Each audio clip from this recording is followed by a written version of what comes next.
Hola a todos, soy Mónica Hacha, dietista, nutricionista y tecnóloga de los alimentos. Hoy vamos a ver cómo prevenir los problemas cardiovasculares a través de la dieta. O mejor dicho, vamos a ver 6 medidas dietéticas que nos pueden evitar el riesgo cardiovascular.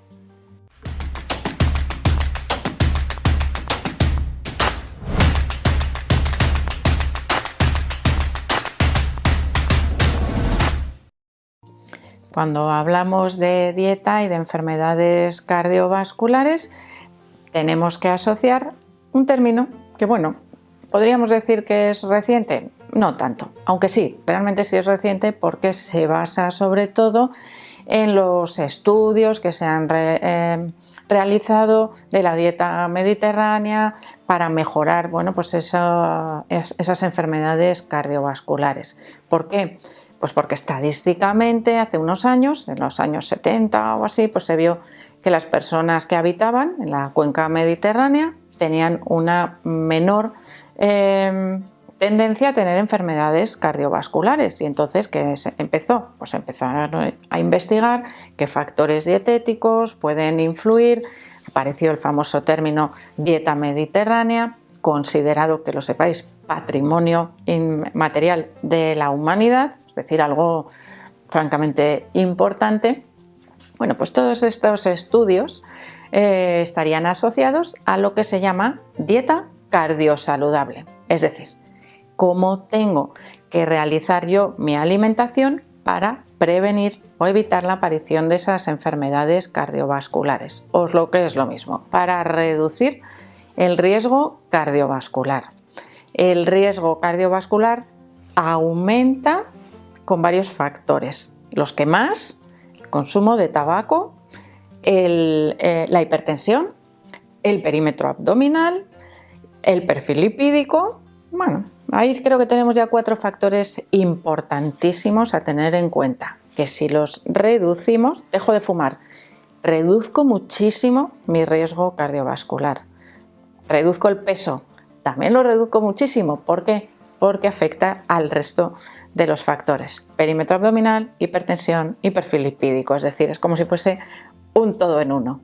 Por lo tanto, la primera medida que tendríamos que tener en cuenta es: voy a controlar la cantidad y la calidad de lo que como. ¿Para qué? Para que me permita, por supuesto, perder peso corporal o mantener un peso saludable como prevención. Ya sabéis que yo siempre digo que es mejor prevenir que curar, y que solo nos acordamos de tengo que cambiar mi dieta cuando el médico me dice: ojo, que tienes un riesgo cardiovascular enorme, que además has cumplido 40 años. Se dispara el riesgo cardiovascular también con la edad, que se me ha olvidado decirlo, pero eso es un factor que no podemos modificar. Sin embargo, los otros sí. Así que primera medida: control de las raciones que comemos. ¿Por qué?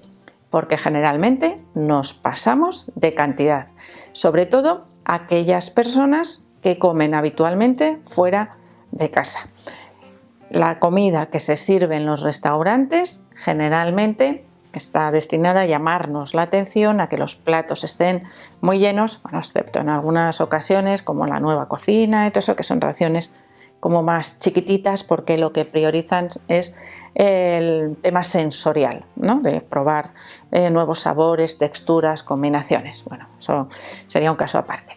Vamos a un restaurante de menú del día, que es en el que come la mayoría de la gente que necesita comer fuera de casa y que no se lleva el tupper. Primero, segundo, postre, primeros de cuchara, segundos con salsas, recetas de fácil elaboración, por supuesto, que resultan contundentes. Vaya ganas de echarme una siesta después de comer, porque estoy hasta aquí. Cada vez es más frecuente los medios menús, que en la mayoría de los casos son más que suficiente para cubrir nuestros requerimientos energéticos y, por supuesto, también de nutrientes. Así que es algo que deberíamos valorar. ¿Por qué? Porque esas raciones extras, ya no solo hablo de comer fuera de casa, sino en casa, que me pongo 2 platos en vez de 1 porque está buenísimo y mejor como un poco más, Bueno, pues ese extra diario nos lleva a aumentar de peso. Y acabamos de decir que el aumento de peso es un factor de riesgo asociado además a la hipertensión, al aumento de la grasa abdominal, de ese perímetro abdominal y al desequilibrio en el perfil lipídico. Así que muy importante, control de la cantidad que se come. Segunda medida sería el aumento de alimentos de origen vegetal. ¿Por qué? Porque aumentan mucho el volumen, relacionado con el primero, pero disminuyen el contenido energético. Además, tienen otros factores beneficiosos, por supuesto. Aporte de nutrientes, vitaminas, minerales, aporte de fibra, que me ayuda a controlar sobre todo el exceso de colesterol. De manera que, por ejemplo, acompañar carnes, pescados, mariscos, proteínas con verduras sería una buena combinación para tratar de reducir ese riesgo cardiovascular. En tercer lugar, tendríamos la ingesta de grasas, es decir, vamos a evitar aquellas grasas que no sean cardiosaludables, que son principalmente las que estén manipuladas de alguna manera industrialmente, es decir, las grasas que solemos llamar hidrogenadas, grasas trans, el aceite de palma, de palmiste, aceite hidrogenado, suele tener muchas denominaciones en la etiqueta, es decir, está presente en alimentos procesados. ¿Esto qué implica? Reducción automática de alimentos procesados que contengan grasa. En este caso estamos hablando de grasas. ¿Por qué? Porque estas grasas trans, grasas hidrogenadas industrialmente para que cambien de forma, normalmente de líquido a sólido, para que sean más fácilmente manipulables en la industria. ¿Qué ocurre? Que se ha visto que afectan igual o peor que las grasas saturadas, pero que están presentes de manera natural en la naturaleza. Grasas que se ha visto que no son tan malas como se pensaba hace algunos años, que el verdadero peligro está en estas grasas hidrogenadas o manipuladas industrialmente. Cuarto factor que tenemos que tener en cuenta para reducir el riesgo cardiovascular sería la elección, igual que hemos elegido las grasas, la elección de los hidratos de carbono. Fuera hidratos de carbono simples, dentro hidratos de carbono complejos. Es decir, vamos a evitar otra vez azúcares sencillos, refrescos, bollería, repostería, que juntaría esos dos elementos. Grasa y azúcar es una combinación nefasta para nuestra salud cardiovascular. Probablemente la que peor influencia tiene. Cuando hablamos de riesgo cardiovascular, yo os he citado perfil lipídico porque así lo cubro todo.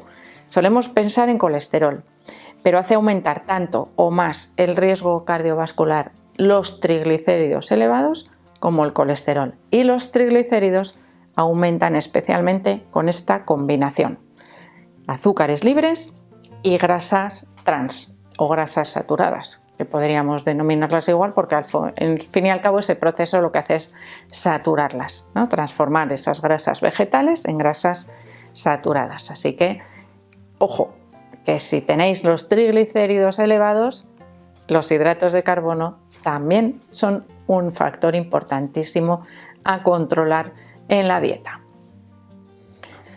En quinto lugar, tendríamos una buena elección de proteínas, a ser posible carnes magras, aunque, ojo, porque la grasa presente de manera natural en las carnes no es una grasa peligrosa, lo mismo que la grasa presente de manera natural en otros alimentos. Ya hemos visto el peligro que tienen las grasas manipuladas, pero no es así en el caso de las grasas naturales, las que están presentes, insisto, de manera natural en los alimentos.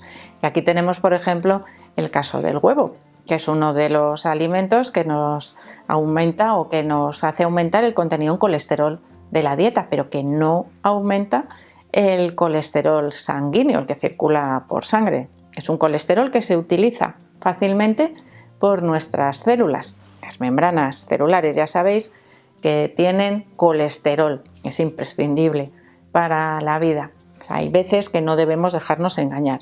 ¿Qué carnes estarían desaconsejadas? Los embutidos, por ejemplo, los procesados, los derivados cárnicos, porque hacen aumentar también el porcentaje de grasa, disminuir el de carne y aumenta otro de los componentes de la dieta que también tenemos que controlar, que sería ese sexto factor o esa sexta medida que nos va a ayudar a mejorar el riesgo cardiovascular, es la sal. Derivados cárnicos, un contenido alto en sal. Si reducimos el contenido en sal, ¿qué mejoramos? La hipertensión también, que al final es otro de esos factores de riesgo de los que hemos hablado al principio del vídeo. Insisto muchas veces en lo mismo y me diréis qué pesada es, pero seguro que se os va a quedar grabado a fuego. La sal de la dieta no es la sal de mesa. Hombre, también es un poquito, ¿no? Pero generalmente esos valores elevados o eso que hace subir la tensión no se debe solo a la sal blanquita, esa que añado yo cuando cocino, sino que muchas veces mi dieta tiene muchísima más sal de la que soy realmente consciente. Y si no, fijaros, los paquetes de galletas, los helados, los cereales de desayuno. Os estoy citando así un poco a propósito, alimentos dulces que tienen sal, bastante sal. Si tenéis la suerte de tener una etiqueta con semáforos, es decir, con colores, muchas veces en esos alimentos dulces la sal aparece con el color rojo o amarillo, que sería el intermedio, pocas veces con el verde. Por lo tanto, otra vez estamos en lo mismo.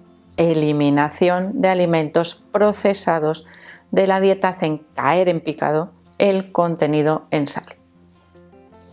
Así que ya veis que muchas veces estas medidas cardiosaludables no dependen simplemente del consumo de alimentos, sino de un poco más actitud, estilo de alimentación y por supuesto estilo de vida, porque la actividad física ya sabemos que siempre nos ayuda también a tener bajo control ese riesgo cardiovascular, sobre todo asociado al mantenimiento del peso, que es algo también importantísimo. Así que espero que le deis al like del vídeo, no dejéis de suscribiros al canal y espero seguir viéndoos a todos en los próximos vídeos.